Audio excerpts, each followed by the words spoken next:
Peggy 18.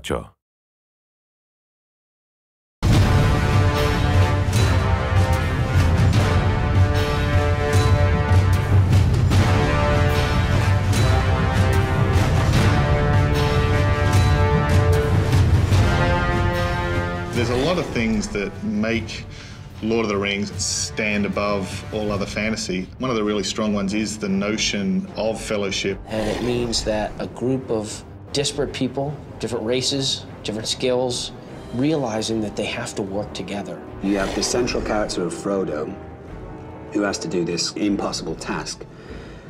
And he surrounds himself with facets of his personality that he doesn't quite have that make him more of a accomplished kind of person. The Fellowship is sort of the central piece of the movie. And without that, there's nothing. There's no movie, there's no quest. Fellowship is like friendship on steroids. All these people that you never thought would have been acquaintances, let alone friends, put aside their differences for a greater cause. What's unique about the War of the North is that it allows you to push into an area of the world that you haven't been into, and with characters that you don't necessarily know. Allow me to introduce my companions, Eridan of the Dunedain and Farin of Erebor. The fellowship that we're following is Andriel. She's a master of elven magic. And then there's Eridan, who is a ranger. And finally, we have Farin. Farin the dwarf, he's from Erebor, the Lonely Mountain. And he's very much a grizzled veteran. He's seen a lot of battles. He definitely knows what he's doing, too. He's killed tons of orcs, and he's willing to kill some more. He kind of enjoys it.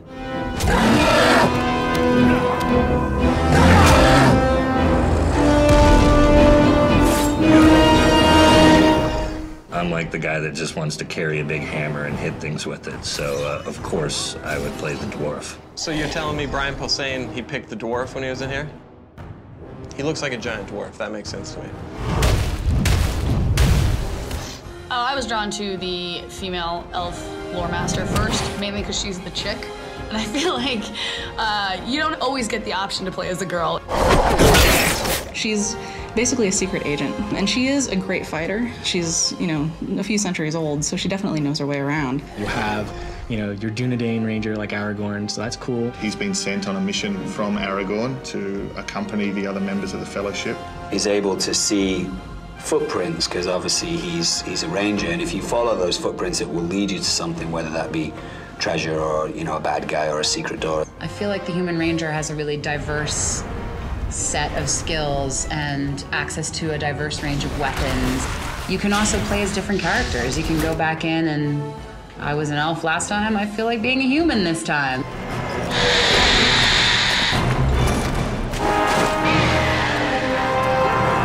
Initially, they're sent on a mission by Aragorn, but as they head north, they start to piece together more elements of the story and discover a much greater threat. Agandau is a lieutenant of Sauron, and he's been entrusted as Sauron's right hand in the north. So his mission is to gather armies in the north and unite them in an army and bring them down to crush Minas Tirith from the north. Agandau, return at once and prepare your forces. We will have need of them soon. I think if you don't play this game multiplayer, you're kind of missing out on what makes Lord of the Rings Lord of the Rings. It's about going on a quest with other people. The cooperative game is incredibly important. You want to play with your friends. The idea of saving my friend from a battle sounds very noble. Take refuge here! Like when your friend is surrounded by 7 orcs and he's like, come on dude, help me out here. And you run and then you start killing and he's like, thanks. That feeling is a feeling I probably will never have in my life as a real human being. So to have that through the video game is wonderful. You can play either split screen or online. So if you want to play with a friend on the couch or if you want to play with a friend who's in another state, you can do that.